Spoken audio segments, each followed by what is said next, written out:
పోయిన గవర్నమెంట్లో ఈ లీకుల వల్ల అవకతల వల్ల మేము నష్టపోయినాం. ఆ నష్టపోయినందుకే మేము ఈ గవర్నమెంట్ని నమ్మి ఈ ప్రభుత్వాన్ని తీసుకొచ్చినాం. ఈరోజు మాకు ఈ ప్రభుత్వం వచ్చిన తర్వాత నోటిఫికేషన్ వస్తుంది, ఒక ఏడాదిలో 2 లక్షల ఉద్యోగాలు వస్తాయని నమ్మి మేము మోసపోయినాం. ఇప్పుడు అసెంబ్లీ సమావేశాలు నడుస్తున్నాయి. ఈ అసెంబ్లీ సమావేశాల్లో నిరుద్యోగుల సమస్య గురించి చర్చించి మాకు తక్షణమే జాబ్ నోటిఫికేషన్, మీరు జాబ్ క్యాలెండర్ కాదు, క్యాలెండర్ 2004 పోయింది, క్యాలెండర్ 2025 పోయింది, 2025 పోయింది, క్యాలెండర్ 2026 వచ్చింది. ఇట్లా క్యాలెండర్ చూసి కాలయాపనం చేయకండి, జాబ్ నోటిఫికేషన్ ఇవ్వండి. కాలయాపనం మీరు క్యాలెండర్లో అనుకుంటే కాలయాపనం చేస్తారు, అందుకే నోటిఫికేషన్ ఇవ్వండి. ఇప్పుడు మీరు ప్రతిపక్షంలో ఉన్న వాళ్ళు కూడా ప్రతిపక్ష పాత్ర పోయించి మా సమస్యలని అధికారం పక్షంలో వాళ్ళని నిలదీయండి, మా సమస్యలు వాళ్ళ దృష్టికి తీసుకెళ్ళండి.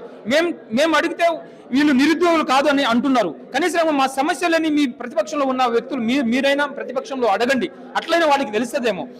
మేము అడుగుతున్నది వాళ్ళకి ప్రభుత్వ దృష్టికి పోతుందో తెలియదో మాకు తెలియదు. మీడియా ద్వారా కానీ, నిరసనల ద్వారా కానీ, స్ట్రైకుల ద్వారా కానీ అన్ని విధాలుగా చెప్తున్నా వాళ్ళకి, ఆ నియామక పత్రాల ద్వారా కానీ, ప్రగతి భవనంలో సెక్రటరీలు అన్ని విధాలుగా చేస్తున్నా కూడా వాళ్ళకి మాకు పట్టించుకునే నాదుడే లేరు. కనీసంగా మీరు ప్రతిపక్షంలో ఉన్న వాళ్ళకైనా అసెంబ్లీలో మా గురించి చర్చ నడిపండి. నిరుద్యోగులు మీరు ఇచ్చిన హామీలు 2 లక్షలు ఒక ఏడాదికి అన్నారు, ఎందుకు ఇప్పుడు వాళ్ళ బాధలు తట్టుకోవాలి? వాళ్ళ ఏజ్లు అయిపోతే పెళ్లిళ్ళు కావట్లేదు, 5 రూపాయల భోజనాలు సిటీ సెంటర్ లైఫ్లో నానా రకాలుగా ఇబ్బంది పడుతున్నారు.